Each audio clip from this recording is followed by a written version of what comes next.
assets. Real value. Good morning. It's Monday. It's the 12th of January, 2026, and this is a very, very big day because Basel III comes into full force. There are parts of the world that are desperately trying to get an extension and twist the rules, because if they can't, then they're bankrupt, because they've been declaring paper as real world assets. But now the rules have changed. We have to look at the way that the banking capital system works. So they declare their wealth. So I remember 20 years ago, maybe 30 years ago, I used to bank with a bank called Julius Baer in Switzerland. And my bank manager was telling me at the time that they leverage gold probably 100 times. So they sell 100 times more gold on paper than what they actually have. Now that's fine when people want to maintain their gold on paper. But recently, people haven't wanted their gold on paper. They've wanted it in physical gold. And this is what causes the problem. The world has woken up to their scam. Very, very easy to be very, very wealthy on paper. What have you actually got? I said this the other day on the Insiders Club.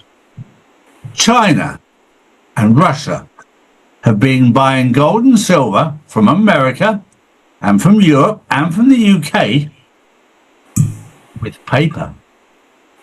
Paper pounds, paper dollars, and paper euros that have no value because they just come off the printing press. They're not backed by anything. That's all changing.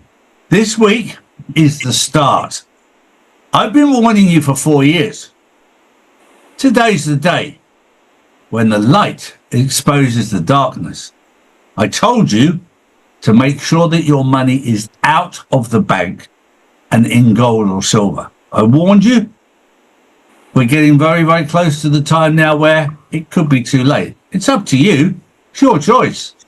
Take the risk. I know I made my choices. This is not financial advice. This is just experience from a 65-year-old man who many times in his life has lost everything and regained it. And I've learned from my mistakes. And gold and silver have been the safest thing. Good morning, Drew. Good morning, Charlie. Good morning, everyone. And I'm definitely playing it safe too, Charlie. My first story of the day is a former Dutch mercenary has accused Ukraine's military of corruption and extremist influence. Speaking to De Telegraaf, the ex-Air Force serviceman known as Hendrik said he saw Nazi symbols whilst serving with a unit linked to the former Azov regiment. He also alleged foreign fighters, including Latin Americans, were recruited into Ukrainian ranks. Ukraine denies tolerating extremism. Well, this is all part of the exposure. And it's all part of the pantomime. Because all of this is to distract from the collapse of the old system. Whilst this is going on, Donald Trump has shut down 66 international organizations that maintain and allow them to maintain their illegal actions. And nobody talks about that. We see a little bit of corruption over here, a little bit of a problem over here. We see these shootings, we see this, that, and the other, and we see people dying, one thing or another, to distract from what's really going on. I've said to you before, it's all pantomime. It's to distract. I told you 6 years ago, you're going to shut down the world's economy for a global financial reset. You're living through it. I never knew the journey. I always knew the destination. We're over 80% of the way there. We've gone through most of it without even knowing what's going on. had the world really have known what was going on, there'd be civil war, because people will be so angry at what's gone on. It had to be managed this way. But sit back and enjoy it, because the next few weeks are going to be amazing. True. Next up, Iran nationwide internet blackout is still in place. Iran's president is accusing the US and Israel of fueling the unrest rocking the country. In a televised interview, Masoud Pezeshkian claimed Washington and Tel Aviv are backing what he called foreign terrorists embedded among protesters, saying the violence is being deliberately escalated. Deadly clashes have erupted amid soaring inflation and economic crisis. Peaceful protest will be heard, but warned Iranians do not mix with what he described as rioters attacking mosques, police and public buildings. Authorities say dozens have been killed as unrest spreads nationwide.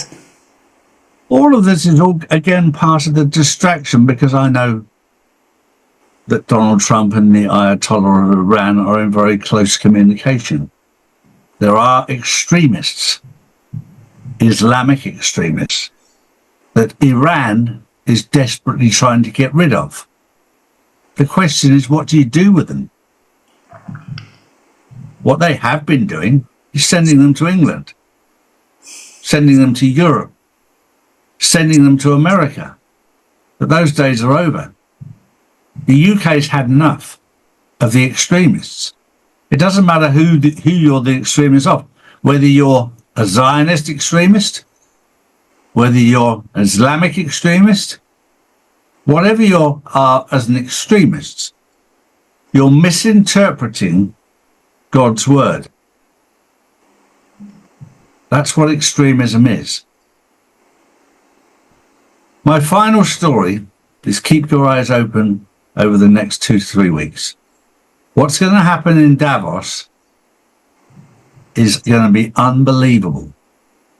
Donald Trump is going to attend. The mainstream media is going to try and spin it that he's a dictator. He's this, he's that, he's the other. He's dismantling them, and he's going there to read them their last rites. It's going to be a lot of fun to watch.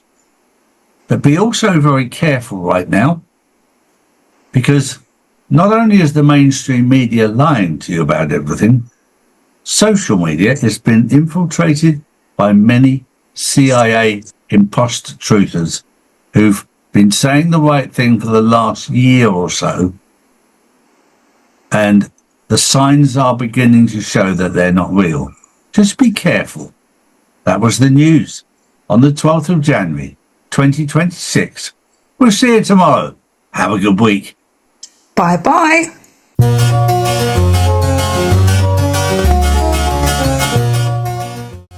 Noble Gold. Real assets. Real value.